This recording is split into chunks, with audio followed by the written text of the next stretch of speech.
This video was created with AI to support SQE1 study. We are independent and have no affiliation with the SRA, Kaplan, or the SQE. We do not share exam content, and our videos are for informational purposes only and should not be used as legal advice. Please check and refer to primary legal sources and recommended prep guides as you study. So you're studying for the SQE1, and you've hit the chapter on the higher courts. It can feel a bit intimidating, right? All these different names, different levels, where do cases even go? Well, if you're asking those questions, you are in exactly the right place. We are going to make sense of it all. Here's how we're going to tackle this. First, we'll get a bird's-eye view of the court hierarchy, what I call the court's ladder. Then, we'll head straight to the top, to the Supreme Court. After that, we'll dive deep inside the High Court and its divisions. Then, we'll put it all into practice with some real-world scenarios, and we'll finish up with a super handy checklist for your exam revision. Sound good? Let's jump in. All right, let's kick things off with the big picture. Before we get lost in the details of each individual court, you've got to understand the framework, the hierarchy they all sit in. The best way to think about it is as a ladder of legal power, where each rung up has more authority than the one below it. Okay, first key term you absolutely have to nail down is jurisdiction. A court needs the right legal power to hear a certain type of case. If it doesn't have jurisdiction, it can't open that door and hear the case. It's that fundamental. Now, you'll hear this term senior court thrown around. This isn't just a fancy title, okay? It means it has some serious authority. Its decisions carry a lot of weight, and it's a true heavyweight in the justice system, unlike the lower courts, which have more limited powers. So let's look at the top rungs of that ladder, the senior courts. Right at the very top, the final boss, if you will, is the Supreme Court. It's the ultimate court for appeals. Just below that, you've got the Court of Appeal, which is the main engine room for hearing appeals. Getting this structure clear in your head is half the battle, I promise. Okay, let's start at the very top, the summit, the Supreme Court. This isn't just another court on the list, it's the final word on the law for most of the UK. The decisions that come out of this court create ripples that shape the law for everyone. Now, this is a massive point for your exam. The Supreme Court only has appellate jurisdiction. What does that mean? It means you can't just start a case there from scratch. A case can only get to the Supreme Court after it's been appealed from a lower court. It is the end of the legal road. So how does a case even get heard by the Supreme Court? Well, it's got a super exclusive door policy. And this quote from Lord Bingham is gold dust for your SQE revision. The court only hears cases that raise legal questions of general public importance. Its job isn't to correct every little mistake from a lower court. Its job is to clarify and develop the law for the whole country. Okay, so you know how I said you have to go through the courts in order? Well, there's a very cool and very rare exception. It's called the leapfrog appeal, and it's exactly what it sounds like. A case can literally jump from the High Court right over the Court of Appeal and land straight in the Supreme Court. This only happens for super urgent, nationally important stuff like that famous Miller case about the prorogation of Parliament. Let's quickly touch on the Court of Appeal. Think of it as the main filter. It's got two sides, a civil division and a criminal division. And its main job is to handle the bulk of appeals, making sure only the truly significant legal questions get pushed all the way to the top. Okay, let's climb back down the ladder a bit and land in the High Court. Now, for your SQE, this court is a big deal.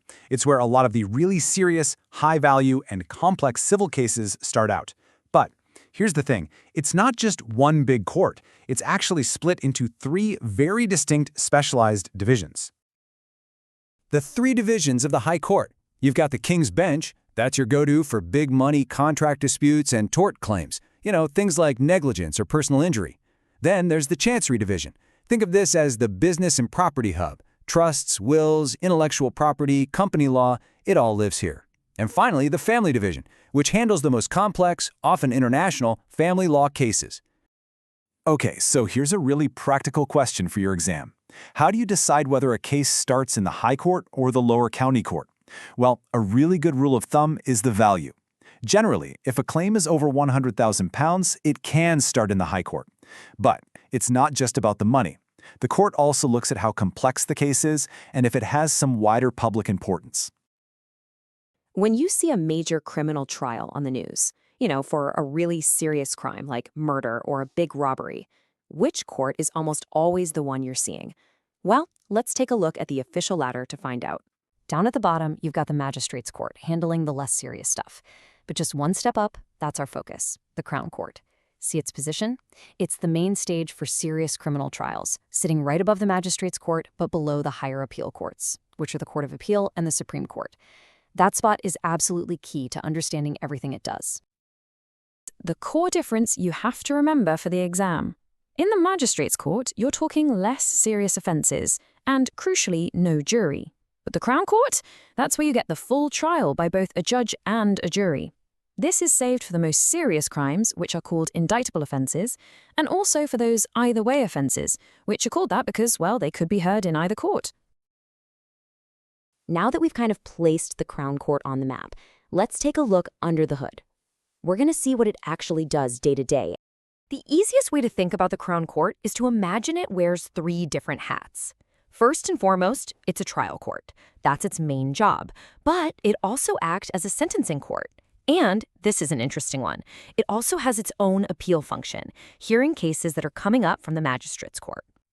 So let's break down those 3 hats. First, as a trial court, it's the only place indictable-only crimes can be heard. Second, as a sentencing court, it gets involved when the Magistrates Court finds someone guilty but feels its own sentencing powers just aren't strong enough for the crime. They basically say, this needs a tougher sentence, and send it up. And third, as an appellate court, it's the first stop if you want to appeal a decision made in the Magistrates Court. So let's fast forward. The trial's finished in the Crown Court and a verdict is in. But what happens if someone thinks the court got it wrong? This section is all about what happens next, the path a case takes after the Crown Court has made its big decision. The appeal route from the Crown Court is a really clear upward ladder. The first stop is the Court of Appeal's Criminal Division, and if a case involves a point of law that is just of huge public importance, it could potentially go all the way to the top, the Supreme Court. So why would you even be allowed to appeal? Well, for the defense, the main argument is that the conviction is unsafe. Maybe there was a mistake by the judge, or maybe some credible new evidence has popped up. But here's a fun fact. It's not just the defense that can appeal. The prosecution can too, but on a very specific and much narrower ground, that the sentence was unduly lenient, which is legal speak for saying it was way, way too light for the crime. That's enough theory for now. The SQE isn't about just knowing facts, it's about applying them. So let's do just that. Let's walk through a scenario to see how this all works in practice. Okay, here we go. Imagine a client comes to you. They want to sue a big tech company for infringing their patent. The claim is worth £500,000, and the evidence is super technical. So, take a second, think back to those divisions we just talked about. Where are you going to tell this client their case should be heard?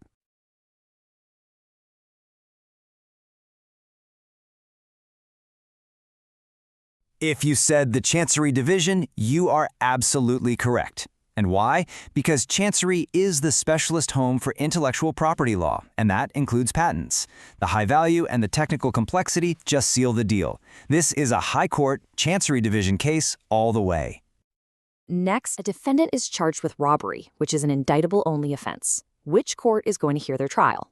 I'll give you a second. The correct answer is the Crown Court. Remember, that phrase indictable only is your big clue. These most serious cases have to be heard in the Crown Court.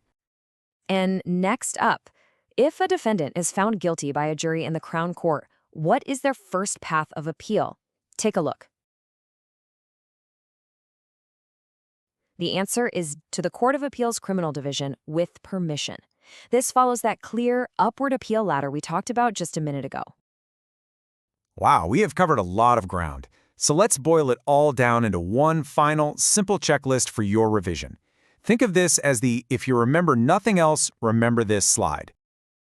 Okay, your key takeaways. The Supreme Court, it's for appeals on points of law with general public importance. The Court of Appeal, it's split into civil and criminal. The High Court has its 3 divisions: King's Bench for contract and tort, Chancery for property and business, and Family for the really complex family cases. And remember, for civil cases, appeals generally just go to the next judge up. And please, here's a common trap. Do not confuse the Family Division of the High Court with the separate Family Court. Most family cases start in the Family Court. Only the most complex ones end up in the High Court's Family Division. The Crown Court is a senior court for serious crime. It wears those 3 hats: trial, sentencing, and appellate. The first appeal from there goes up to the Court of Appeal. A really common pitfall is mixing up the appeal routes from the magistrates and the Crown Court, so make sure you lock this one in. And all this brings us to a really practical question for your future career. So we've covered these higher courts, but when you actually become a practicing solicitor, will you have the right to speak for your clients in them? And if so, which ones? We're going to find out the answer in our next New to Law breakdown. As always, thank you for watching, good luck with your exam prep, and we appreciate you all. See you next time.